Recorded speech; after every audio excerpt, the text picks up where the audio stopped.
একজন মা গর্ভাবস্থায় রয়েছে সেটি আসলে তিনি কিভাবে বুঝতে পারবেন? কারণ অজ্ঞতার কথা বলছিলেন, আমরা অনেকেই হয়তো বুঝি না যে মারা আসলে গর্ভাবস্থায় রয়েছে। কিভাবে বুঝতে পারবেন? লক্ষণ উপসর্গ কি কি রয়েছে? একটা সময় ছিল যখন আমাদেরকে মানে পারভেজানাল এক্সামিনেশন করে দেখতে হতো যে মা প্রেগনেন্ট কিনা। এখন কিন্তু খুব সোজা, গ্রামে গঞ্জেও পাওয়া যায়। জাস্ট ইউরিন টেস্ট করলেই ইউরিনের মধ্যে একটা ছোট বড় জোর 20 টাকা, আর একটু বেশি হতে পারে, এর বেশি না, একটা জাস্ট একটা ইউরিন স্ট্রিপ দিয়ে কিন্তু সে টেস্ট করতে পারে।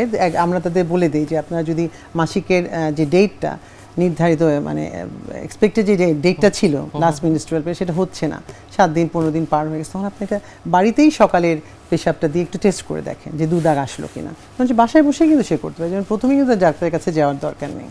তারপরে সে 12-16 সপ্তাহের মধ্যে একবার অবশ্যই আসবে তার টেস্টগুলো করানোর জন্য। তার রক্ত স্বল্পতা খুবই, আমাদের মায়েরা খুবই অ্যানিমিয়াতে ভুগে, রক্ত স্বল্পতায়। তো এটা আগে থেকে জানা থাকলে মার কিন্তু জটিল সমস্যাগুলো আর হবে না। আল্ট্রাসনোগ্রাম, যেটি আসলে অনেক ক্ষেত্রে গর্ভাবস্থায় অনেক জনপ্রিয়, সেটি আসলে কখন করবার প্রয়োজন?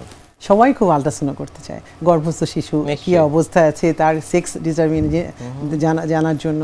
এখন আমার মানে আইডিয়ালি প্রথম 12 সপ্তাহের মধ্যে যেটা আমরা করি ডেটিং অফ প্রেগনেন্সির মধ্যে, 10 থেকে 12 সপ্তাহের মধ্যে মা আমার কাছে আসে, তাহলে আমি তখন একটা আল্ট্রাসাউন্ড করাবো, বাচ্চার ডেট সম্পর্কে আমি জানতে পারবো।